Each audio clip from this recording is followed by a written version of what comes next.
Viajar haciendo autostop, especialmente en soledad, siempre es arriesgado, pero cuando una joven pareja con un niño pequeño se detiene para recogerte, es difícil imaginar que ese viaje te llevará no al destino previsto, sino a un infierno inimaginable. El caso de Colin Stan a sus 20 años se consideraba una autostopista experimentada. En 1970, hacer autostop era una práctica común. A veces era incluso la única forma de desplazarse. Por supuesto, había oído diferentes historias. A veces, las historias eran tan aterradoras que Colin se decía a sí misma que sería la última vez. Si hubiera sabido que su historia se convertiría, sin exagerar, en una de las más impactantes. Antes de eso, siempre le iba bien a la chica. Su regla principal era no subir al coche del primer conductor que se detuviera. Colin solía viajar principalmente con parejas mayores y mujeres.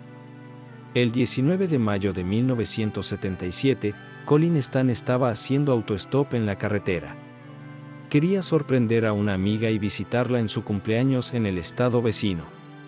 De esta manera, tenía que viajar más de 550 kilómetros desde su ciudad natal de Eugene, en el estado de Oregón, hasta Red Bluff, en el norte del estado de California.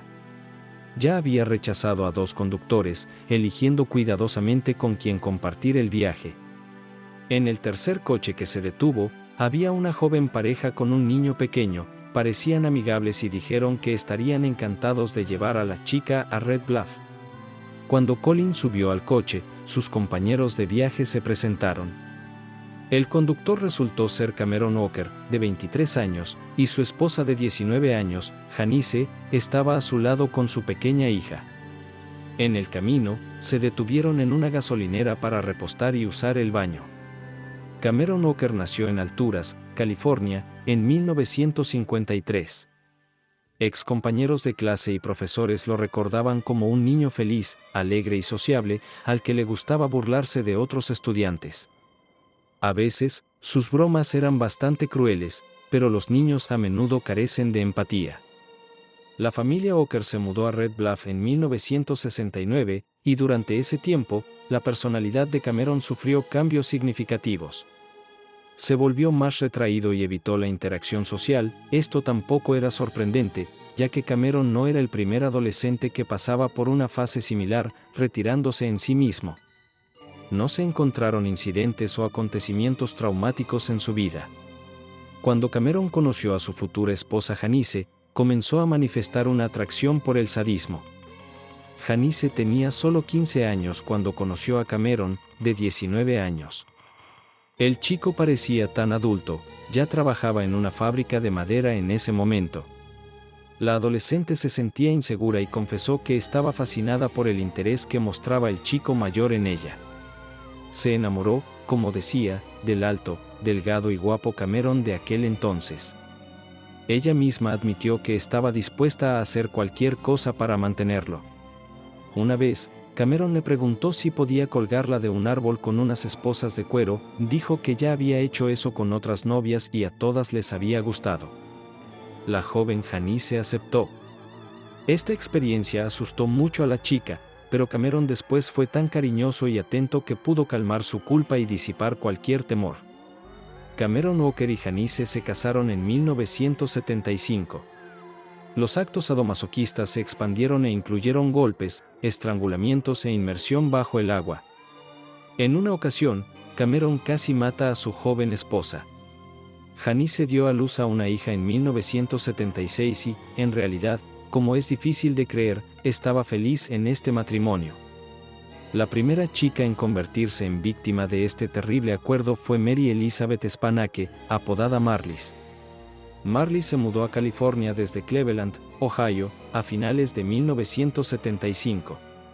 Vivía con su prometido y trabajaba a tiempo parcial como modelo en una tienda de cámaras. Tenía solo 19 años cuando Cameron y Janice la notaron mientras paseaban por Mangrove Avenue. La chica claramente tenía prisa y la pareja se ofreció a llevarla. Marlis aceptó. Se dirigieron a Rio Linda Boulevard. Cuando la chica comenzó a bajar del coche, Cameron la agarró del brazo y la metió de nuevo. Sacando un cuchillo, le ordenó que fuera con ellos. Llevaron a la prisionera a su casa y la arrastraron al sótano. Cameron torturó a Marlis y luego la estranguló. Enterraron su cuerpo cerca del Parque Lacine en su ciudad natal.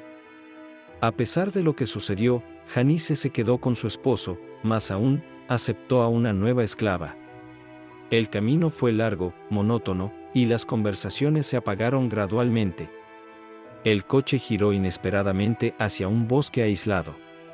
Antes de que Colin pudiera entender algo, Cameron se sentó junto a ella en el asiento trasero, sosteniendo un cuchillo en su garganta.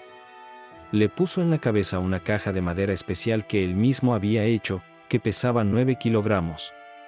La caja para la cabeza que diseñó bloqueaba el sonido y la luz. Llegaron a su casa esa noche. Durante las horas siguientes, Colin fue sometida a las más duras torturas. Cameron, obsesionado por sus repugnantes deseos, construyó en el sótano de su casa una auténtica cámara de torturas. Según un acuerdo con su esposa, no podía violar a su víctima, pero con el tiempo el acuerdo cambió y Cameron comenzó a incluir la violación en sus formas de tortura. Al día siguiente de todos los abusos, Cameron metió a la chica en una caja de madera que parecía un ataúd. A veces pasaba hasta 23 horas al día en esa caja. Solo salía de allí cuando Cameron quería continuar sus abusos.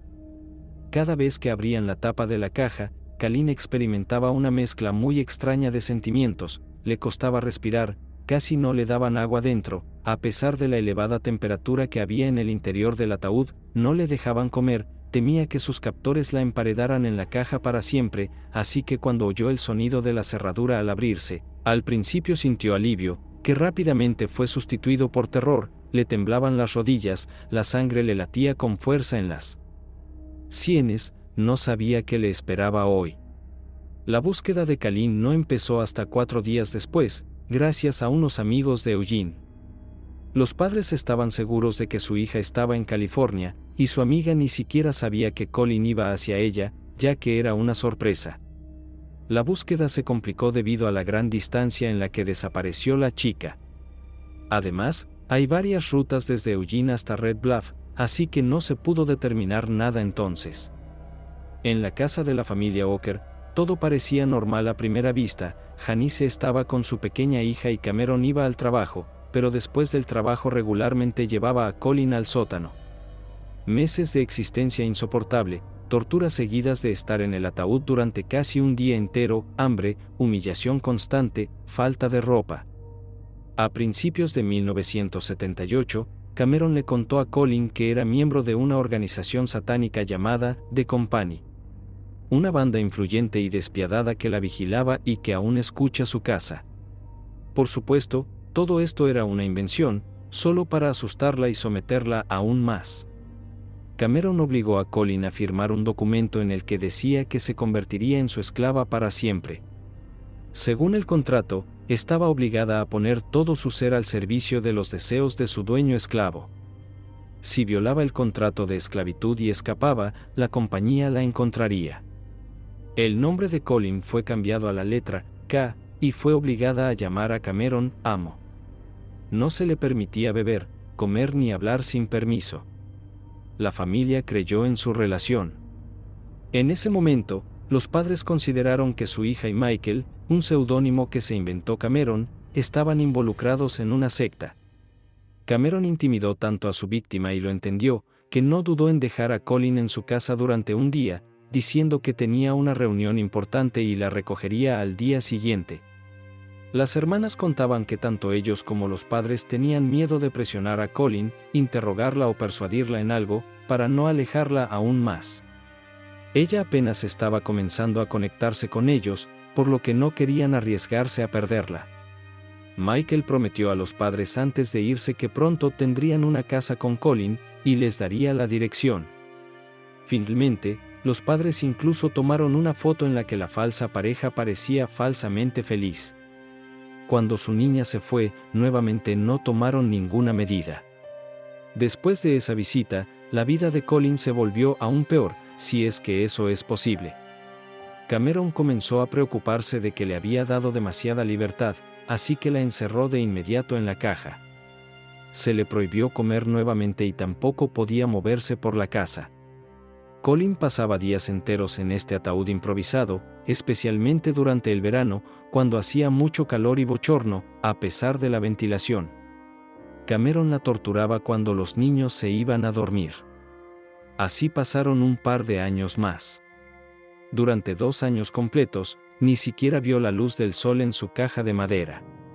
En 1983, Cameron le permitió a Colin volver a moverse libremente por la casa e incluso por el patio. Los vecinos y los niños estaban seguros de que la niñera había vuelto. Cameron suavizó su trato hacia la víctima. Poco después, le dijo a Janice que Colin viviría en la casa como su segunda esposa. Un poco más tarde, con el permiso de Cameron, Colin incluso consiguió un trabajo en un motel como camarera. Ahora estaba trabajando, viendo a los vecinos constantemente. Tenía contacto con mucha gente, pero seguía creyendo que la estaban vigilando y nadie sabía de su horrible historia. Ese mismo año, Janice empezó a interesarse por el cristianismo, leía la Biblia y comenzó a orar. Sabía que Colin era muy religiosa y cuando Cameron estaba en el trabajo, en su tiempo libre, leían la Biblia juntas, lo que las acercó. Cuando Cameron se enteró de esto, comenzó a permitir que Colin y Janice fueran a la iglesia los domingos. Colin veía cómo el corazón de Janice se abría hacia ella. Un año más tarde, Janice decidió ayudar a Colin a escapar. Algunos creen que fue por celos, ya que Janice amaba profundamente a su esposo y no quería que tuviera otra esposa. Pero según los eventos posteriores, fue precisamente la fe la que la llevó a actuar de esa manera. De cualquier manera, el 9 de agosto de 1984, Janice le contó a Colin que no existía ninguna compañía, que nadie vendría por ella. Janice le pidió a Colin que no le contara a nadie lo que le había sucedido. Esperaba que si Colin dejaba su casa, Cameron se volvería una persona normal. A diferencia de Jessie Dugard, quien negó rotundamente tener el síndrome de Estocolmo, Colin Stan es un claro ejemplo de este estado psicológico. Sí, estaba asustada, pero cuando se enteró de que no existía la compañía, le dio a Cameron la oportunidad de cambiar. Incluso le llamó desde una parada de autobús, le dijo que se iba, él lloró. Durante un tiempo, ella solía llamarlo frecuentemente. Suena increíble, pero eso es exactamente lo que ocurre con el síndrome de Estocolmo. La víctima se apega a su torturador, se interesa por su destino futuro, le pide que suavice su sentencia o que no la castigue en absoluto, lo visita en lugares de reclusión, y así sucesivamente. En cualquier caso, Colin no le contó a nadie nada. Regresó a casa después de 7 largos años de sufrimiento interminable. Simplemente volvió, sin responder preguntas, y nadie habría sabido nunca nada al respecto, hasta que sucedió lo siguiente.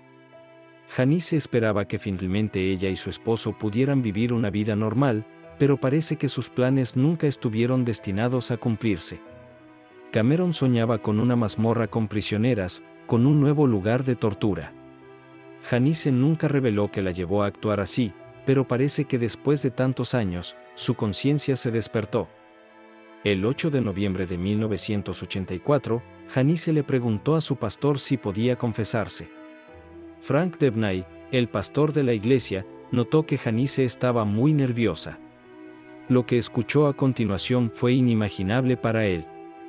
Dijo que era necesario informar a la policía, y lo hicieron juntos. 4 días después de estos eventos, la policía se puso en contacto con Colin. Colin actuó con tanta calma que la policía al principio ni siquiera creyó su historia, considerando a Janice una loca que intentaba difamar a su esposo, probablemente por infidelidad u otra cosa. Sin embargo, Cameron Oker finalmente fue detenido. Más tarde, se confirmó la terrible historia. Se encontraron pruebas increíbles, diversos instrumentos de tortura, fotografías de Colin durante las torturas, cientos de revistas de BDSM. Janice también habló del secuestro, tortura y asesinato de Marie Elizabeth Spanake. Las autoridades nunca lograron encontrar sus restos. Cameron fue acusado solo en el caso de Colin Stan. Janice Oker testificó en contra de su esposo a cambio de inmunidad completa. Cameron no admitió su culpabilidad. El abogado del torturador argumentó que todo se llevó a cabo de mutuo acuerdo, eran una pareja, visitaron a los padres de Colin. Todos los que los rodeaban habían visto a la chica en la calle sin él, regresaba voluntariamente a casa después del trabajo. El fiscal presentó el contrato firmado por Colin, que demostraba que la chica no se pertenecía a sí misma. Después de los testimonios de Colin en la sala del tribunal, la gente lloraba, algunos jurados no podían dormir después de los horribles detalles que tuvieron que escuchar de la chica. Pero el abogado de Cameron tenía otra carta en la manga, las cartas de amor de Colin a Cameron. Antes de esto, Colin nunca le había contado a nadie sobre ellas. Escribía que se estaba enamorando cada vez más. Lo escribió realmente ella, no bajo amenazas. Cameron decía que secuestró a la chica, pero luego ella se enamoró de él y todo fue de mutuo acuerdo. Sin embargo, aún se tuvo en cuenta lo que la chica había tenido que soportar.